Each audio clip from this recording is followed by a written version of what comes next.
Hello hi everyone. So welcome back to my channel.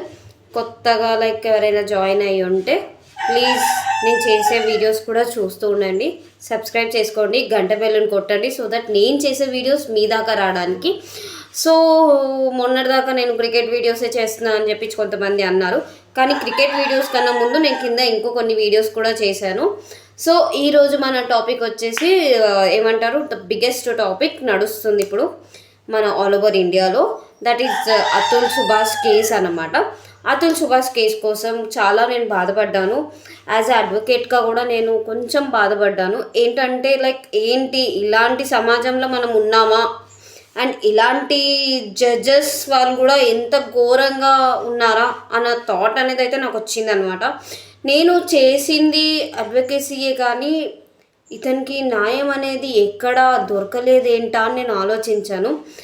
So ఈ కేసులో మనము చాలా విషయాలు నేర్చుకునే ముందు మీరు ప్లీజ్ మళ్ళీ చెప్తున్నాను, మీరు కొత్తగా జాయిన్ అవ్వాలనుకుంటే సబ్స్క్రైబ్ చేసుకొని గంట బెల్లుని కొట్టండి. నేను చేసేది మీ దాకా రావడానికి ఒక 15-20 మినిట్స్ నాతోటి టైం స్పెండ్ చేయండి రోజు, సో దట్ మీకోసం నేను చాలా ఇంపార్టెంట్ టాపిక్స్ తోటి నేను రోజు వచ్చేస్తూ ఉంటాను. సో ఈ అతుల్ టాపిక్లోకి మనం ఇంకా వెళ్ళిపోదాం. సో యాంటీసెప్టిక్ బెయిల్ అనేది తనకి ఇవ్వబడిందని తెలిసిందన్నమాట. సో యాంటీసెప్టిక్ బెయిల్ ఎందుకు ఇచ్చారు, ఎలా ఇచ్చారు అనేది మనం అన్నీ నేర్చుకుందాం. దీంట్లో ఫస్ట్ థింగ్ మనం నేర్చుకోవాలి ఏంటంటే, తను సెక్షన్స్ ఏమేమి పెట్టింది ఏంటి అనేది మనం తెలుసుకోవాలన్నమాట. సో ఐపీసీ 498 సెక్షన్ కింద పెట్టింది, 498A సెక్షన్ అనమాట.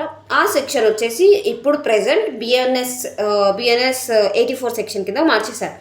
సో నేను అడగాలనుకుంటున్నాను, సో ఈ సెక్షన్ అనేది 498A సెక్షన్ అనేది అప్పట్లో వచ్చింది, 40 years బ్యాక్ వచ్చిందనమాట. ఆ సెక్షన్ అనేది నాకు నిజం చెప్పండి, నాకు సారీ మీరు ఏమన్నా అనుకోండి, నాకు కింద రాయండి, దట్ ఈ 48A సెక్షన్ని ఎంతమంది అమ్మాయిలు ఇప్పుడు దాకా వాడుకొని ఉంటారు? 40 girls వరకైనా వాడుకొని ఉంటారు. వాళ్ళ తప్పు ఉన్నా కూడా అబ్బాయిల మీద పడేసి వాళ్ళని నింద ఇచ్చడం, అలా ఎంతోమంది వాడుకొని ఉంటారు, కానీ అది మనకు తెలీదు. బట్ ఈ కేసులో నేను చాలా చూశాను. ఓకే జరిగిపోయిందిలే, సైలెంట్ అయిపోదాం. ఇప్పుడు నేను ఈ సెక్షన్స్ గురించి మాట్లాడాను అనుకో, నా మీద కూడా ట్రోలింగ్స్ వస్తాయి అనమాట. అమ్మాయి అయి ఉండి అమ్మాయి గురించి ఇలా మాట్లాడుతుంది అన్న ట్రోలింగ్స్ వస్తాయి. బట్ అప్పుడు ఈ జెండాలు పట్టుకొని ఇవన్నీ పట్టుకొని వచ్చేస్తారనమాట. హ్యూమన్ రైట్స్ వాళ్ళు, వీళ్ళు ఉమెన్ వెల్ఫేర్ అసోసియేషన్ వీళ్ళందరూ వచ్చేస్తారనమాట. బట్ అది రైట్ కాదండి. సో మెన్స్కి కూడా ఒక రైట్స్ అనేది ఉంటుంది, దే హ్యావ్ టు బీ. మనము ఒక పాయింట్ ఆఫ్ వ్యూ నుంచి చూడడంతో మనకు ఒక పాయింట్ ఆఫ్ వ్యూనే అర్థమవుతుంది, మన సెకండ్ పాయింట్ ఆఫ్ వ్యూ కూడా అర్థం చేసుకోవాలి. సో దీంట్లో మీకు అర్థమై ఉంటుంది. సో దీంట్లో వాళ్ళ వైఫ్ చేసిన ఘోరమైన ప్రాబ్లం అదే, ఆయన చనిపోయే ముందు, సూసైడ్ చేసుకునే ముందు ఒక 24 డాక్యుమెంటరీ పేపర్ రాసి మరీ చనిపోయాడనమాట. వాళ్ళ వైఫ్ చేసింది, వాళ్ళ మదర్ ఇన్లో చేసింది, బ్రదర్ ఇన్లో చేసింది, అన్నీ రాసేసి చనిపోయాడు. సో వైఫ్ మాత్రం హరాస్మెంట్ కేసు మీద ఆయనని ఆల్మోస్ట్ చాలా కోట్లు తిప్పేసింది. ఆల్మోస్ట్ లిటరల్గా కోట్ల చుట్టూ తిప్పుతుంది. లిటరల్గా చెప్పాలంటే ఆమె తన మీద 9 కోర్ట్స్లలో తిరిగిందంట. లోవర్ కోర్ట్స్ వచ్చేసి 6 కోర్ట్స్, దానిపైన 3 కోర్ట్స్ సుప్రీం కోర్ట్స్లలో తిరిగిందంట. తిరిగింది. ఈ కోర్ట్స్ ద్వారా తను ఫస్ట్ తను తీసుకున్న అమౌంట్ వచ్చేసి ఫర్ హర్ సర్వైవ్మెంట్ 40,000 తీసుకుంది. ఓకే, 40,000 తీసుకుని 40,000 నుంచి 80,000కి పెంచింది. 80,000 నుంచి 1 lakh వరకు పెంచుకుంటూ వెళ్తుంది అనమాట. అలా ఎందుకు పెంచుకుంటూ వెళ్తుంది అనేది అనుకుంటే, తర్వాత అతుల్ని తను బ్లాక్మెయిల్ చేయడం స్టార్ట్ చేసేసింది. బ్లాక్మెయిల్ ఎలా విధంగా అంటే, తనకు పుట్టిన బాబు ఉన్నాడు, ఆ బాబుని చూసింది 1 year ఉన్నప్పుడు చూశాడంట. దాని తర్వాత చూడనే లేదు ఆ బాబుని. ఆ బాబు పేరు చెప్పుకుంటూ బ్లాక్మెయిల్ చేస్తూ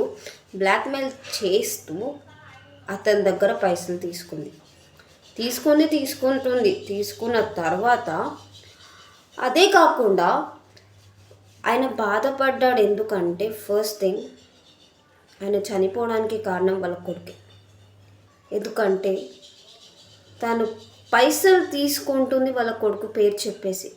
ఇప్పుడు ప్రాణం ఎంత ముఖ్యమో మనకు కూడా తెలుసండి. లాస్ట్ టైం నేను కోల్కతా కేసు అప్పుడు కూడా చెప్పాను, ప్రాణం చాలా ముఖ్యం అని చెప్పేసి.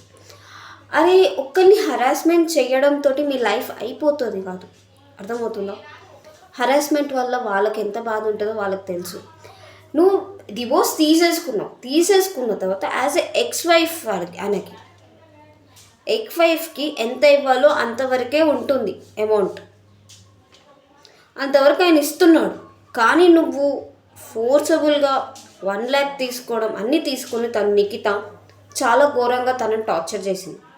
ఆ టార్చర్ భరించలేక ఆయన సూసైడ్ చేసుకున్నాడు. ఇది మళ్ళీ నేను ఉండగా నా పేరెంట్స్ సఫర్ అవ్వద్దు, మా అమ్మ మా నాన్న మా తమ్ముడు సఫర్ అవ్వద్దు అని చెప్పేసి తను చనిపోయాడు. ఆ కొడుకు కోసం తను చనిపోయాడు. సో అలా అయ్యింది. అలా అయిన దానికి ఇక్కడ వీరు కోర్టుల చుట్టూ తిరిగారు. సో జడ్జ్ అన్నమాట తను, లైక్ సుప్రీం కోర్టులలో వేసినప్పుడు కేసెస్ అయినప్పుడు తను చెప్పిందనమాట, రాంగ్ కేసు వేశారు, ఆల్ జ్యుడిషియరీ రాంగ్ అని చెప్పేసి తను ఆమె నిఖిత జడ్జ్ ముందు చెప్తే అప్పుడు జడ్జి లాఫ్ చేస్తూ నవ్వుతూ అలా చేసిందనమాట. సో ఇదంతా చూశాడు, ఏంటి ఇలా నవ్వుతున్నారు, తన తప్పు లేదు అక్కడ, లేకపోయినా కూడా judge was laughing. That is very ashamed to my sequence. ఎందుకంటే యాజ్ ఎ లాయర్ నాకు ఎంత సిగ్గుగా అనిపించిందంటే, నాకు అంత కోపం వచ్చింది తన మీద. ఎందుకంటే మీరు ఒక జడ్జ్ అనే పొజిషన్లో ఉన్నారు. ఆ జడ్జ్ అనే పొజిషన్లో ఉన్నప్పుడు ఆ జడ్జ్ 2 సైడ్లు పాయింట్ ఆఫ్ విని మీరు జడ్జ్మెంట్ అనేది ఇవ్వాలి. అలాంటిది పోయి మీరు ఒక పాయింట్ ఆఫ్ వ్యూలో విని పైసలు తీసుకొని అటే మాట్లాడితే అది చాలా తప్పు. ఇలాంటి చాలా కేసెస్ అవుతున్నాయి ఈ సొసైటీలో, కానీ మనకి కనిపించట్లేదు అంతే. That is very ashamed of the judge. She was sitting in the bench and she was talking and laughing like that. అది బాలేదు. అది కాకుండా తను వాళ్ళ వైఫ్ని బయటికి పంపించి ఈయనతోటి పర్సనల్గా మాట్లాడుతూ ఏమడిగిందంట, 5 లక్షలు నాకు ఇచ్చేసి నేను ఈ కేస్ని క్లోజ్ చేసేస్తాను, సెటిల్మెంట్ చేసేస్తాను అని చెప్పేసి. ఆయన తప్పు లేనప్పుడు ఆయన పైసలు ఎందుకు ఇవ్వాలి, ఆయన ఎందుకు సెటిల్మెంట్ చేసుకోవాలి? డౌరీ కేసు కింద 498A పెట్టారు. ఓకే, వీళ్ళు 211 దగ్గరికి వెళ్ళరు. సెక్షన్ 211 సెక్షన్ దగ్గరికి అస్సలు వెళ్ళరు. అంత ఘోరమైన సిచ్యువేషన్ చేసేసాడు. ఇప్పుడు ఈరోజు ఆల్ ఓవర్ ఇండియా తనకి అతుల్కి జస్టిస్ కావాలని అందరూ కొట్లాడుతున్నారు. ఆ రోజు ఆ జడ్జ్ అలా చేయకపోతే అతుల్ పరిస్థితి ఇలా ఉండేది కాదు.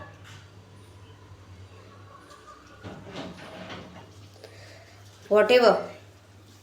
సో అయితే ఇంకా తను యాంటీసెప్టిక్ బెయిల్ ఏదో వచ్చింది, తనకి వెళ్ళిపోయింది. She left from here. ఇందులో ఈ ముగ్గురే అనుకున్నాం, కానీ ఇంకో 4 persons ఉన్నారంట. మొత్తం 4 persons. 2 ఇటు వెళ్ళారు, 2 అటు వెళ్ళిపోయారు, వేరే స్టేట్స్కి వెళ్ళిపోయారు, అంతా ఎక్కడొకరు అక్కడికి వెళ్ళిపోయారు. సో దీంట్లో కర్ణాటక గవర్నమెంట్ సీఎం కూడా పోలీస్ వాళ్ళకి ఏం చెప్పాడంటే, పట్టుకరండి, వాళ్ళకి అతుల్కి న్యాయం చేయాలి అని చెప్పేసి. సో దీంట్లో ఏంటంటే వాళ్ళు కొంతమంది హర్యానా వెళ్ళిపోయారు. హర్యానా దర్గాలో గుర్హామ్ అని చెప్పేసి ఒక విలేజ్ ఉందన్నమాట. అక్కడికి వెళ్ళిపోయారు. సో ఇక్కడికి ఆదిలాబాద్లో అనమాట. సో తిను నార్మల్ కాల్స్ చేయట్లేదు. Calls she was doing only WhatsApp calls చేయడం వల్ల పోలీస్ వాళ్ళకి లైక్ ట్రాప్ చేయడానికి రాదనమాట. ట్రాప్ చేయలేము మనం వాట్సాప్ కాల్స్ ద్వారా. సో వాట్సాప్ కాల్స్ని ట్రాప్ చేయలేమని చెప్పేసి they're trying a lot for them.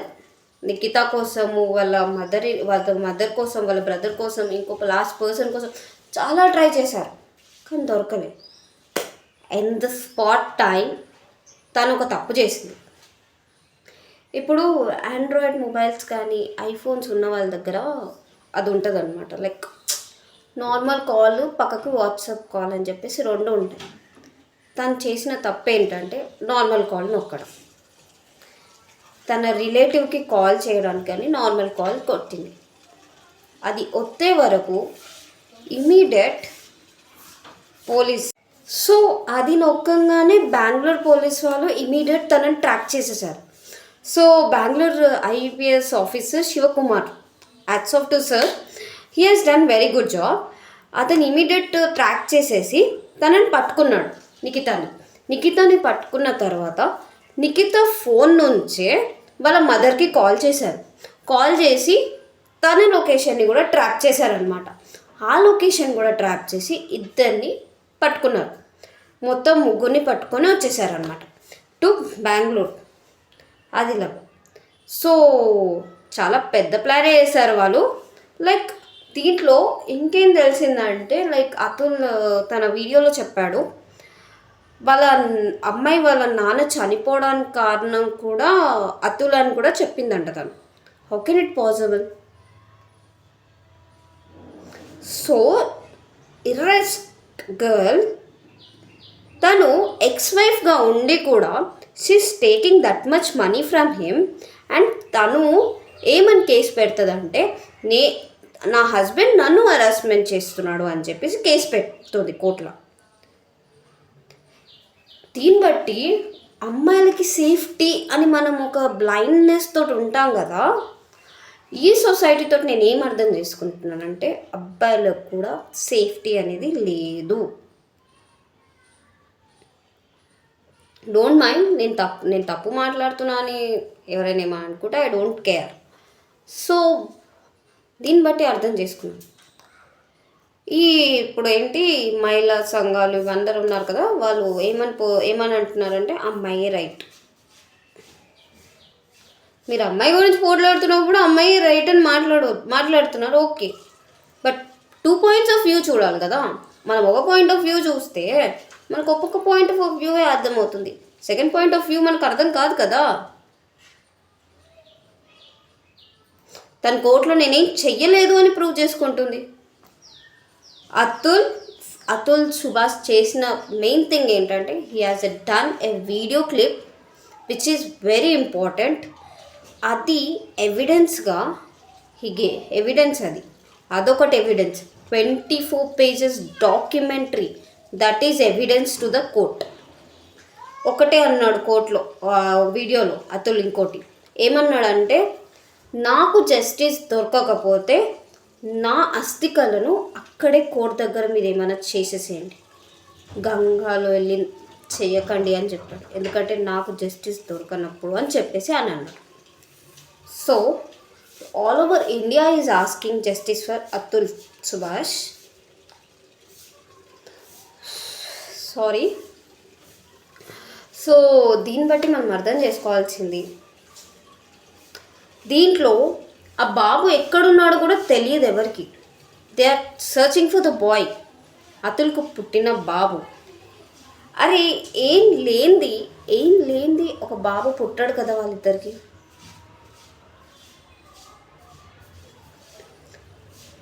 వాళ్ళకి ఆ రిలేషన్షిప్ లేకపోతే బాబు అనే బాబు పుట్టాడు.